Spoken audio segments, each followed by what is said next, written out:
Nous sommes dans le grand sud de Madagascar, une zone connue pour sa grave crise humanitaire depuis plusieurs années.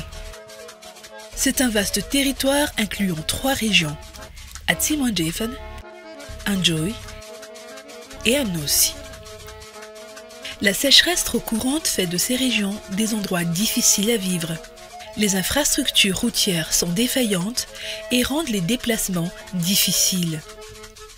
De ce fait, l'isolement et la désolation prennent le dessus, avec un impact négatif sur l'accès aux services sociaux de base, tels que l'éducation et les soins de santé.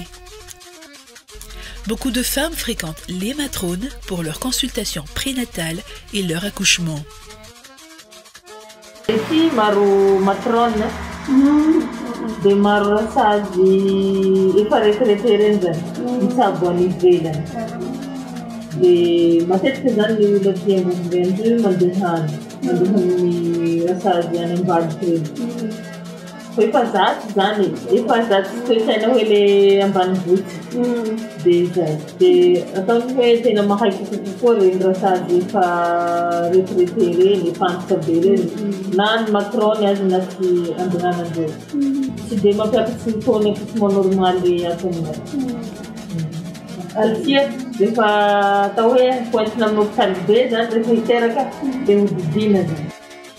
dans ce contexte que la coopération internationale est intervenue en jouant un rôle fondamental dans l'appui aux populations vulnérables.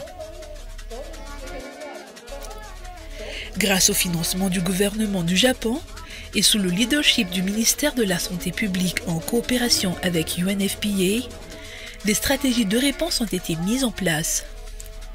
La participation et la contribution active des femmes sont indispensables pour que la communauté internationale, y compris le Japon et Madagascar, puisse travailler ensemble en vue d'atteindre les objectifs de développement durable.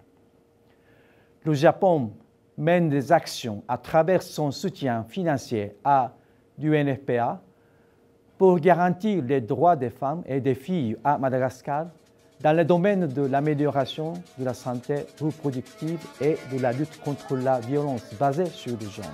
C'est dans ce cadre que les projets Tulsabou 1 et 2 se sont inscrits.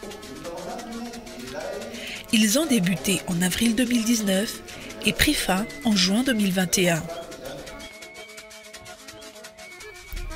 Ces projets visent à faciliter l'accès de la population en général et des groupes vulnérables tels que les femmes et les filles aux soins de santé gratuits pendant la grossesse, l'accouchement et le postpartum.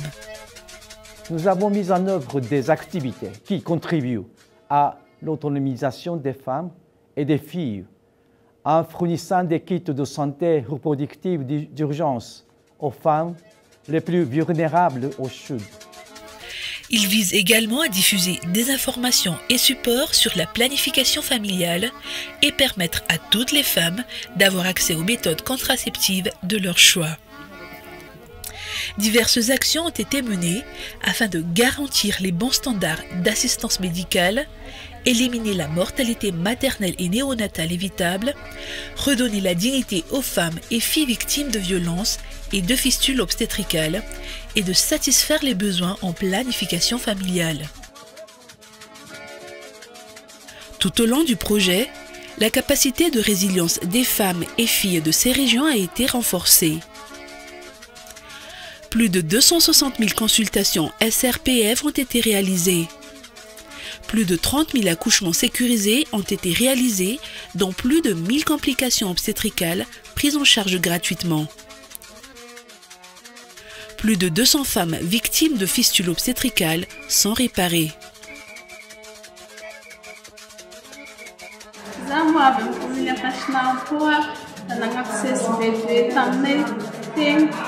tanjony sy ny tafavoaky ny rasazy teny nalefa ny tamin'ny serera ambonary Fort-Dauphin dia ny avy tao amin'izay tamin'ny sitivorany Elianay nandeha tamin'ny maternité zay avy teo rasazy mety fa lefa bloqué avy teo amin'izay ny avy bloqué amin'izay niandry ny dokotera nanao opération avy teo amin'izay nandeha ho azy amin'izay dia zaza dia teny amin'ny hôpitaly nisy fahasarotanà kely dia sy naninona teo amin'ny hôpitaly fa nisy nosina kely teto amin'ny kibo dia avy teo amin'izay ny rehako tamin'ny dokotera amin'izay aho dia io ny dokotera atao échographie ianao dia nibouché amin'izay ny amany iny sy nizosy koa tamin'izay dia nody amin'izay nalefa ny dokotera boako amin'izay fa ny salamasoa avy tamin'izay nifana anatin'ny volany raiky ao nizoso satria saroty fanana koa tamin'izay fa nizoso tamin'ny 15 mars 2020 amin'izay ao tamin'ny tranoko amin'izay natoloka amin'izay zay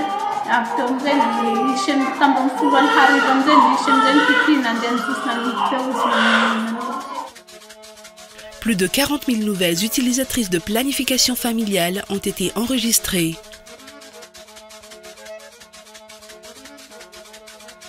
Plus de 18 000 femmes enceintes ont bénéficié de kits individuels d'articles d'hygiène et de kits individuels d'accouchement.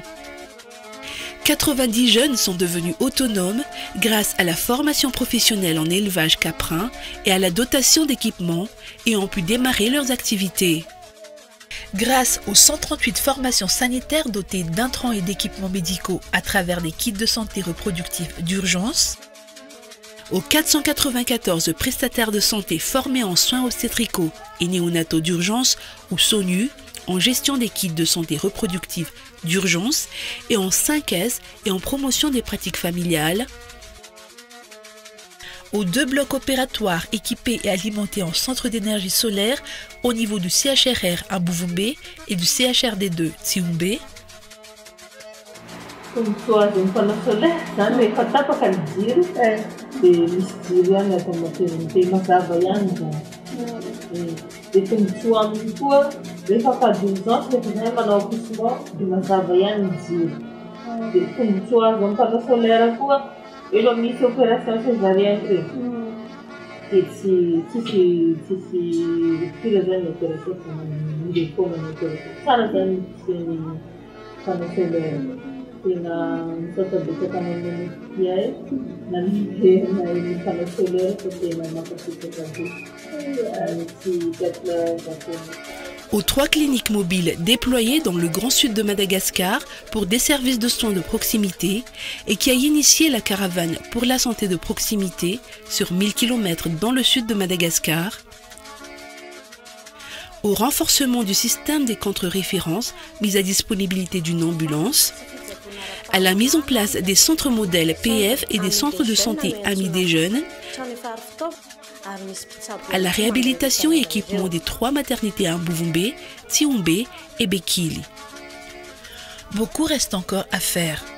Le ministère de la Santé publique, le gouvernement japonais et UNFPA unissent leurs efforts pour les années à venir afin de garantir l'accès aux services de santé de la reproduction pour tous.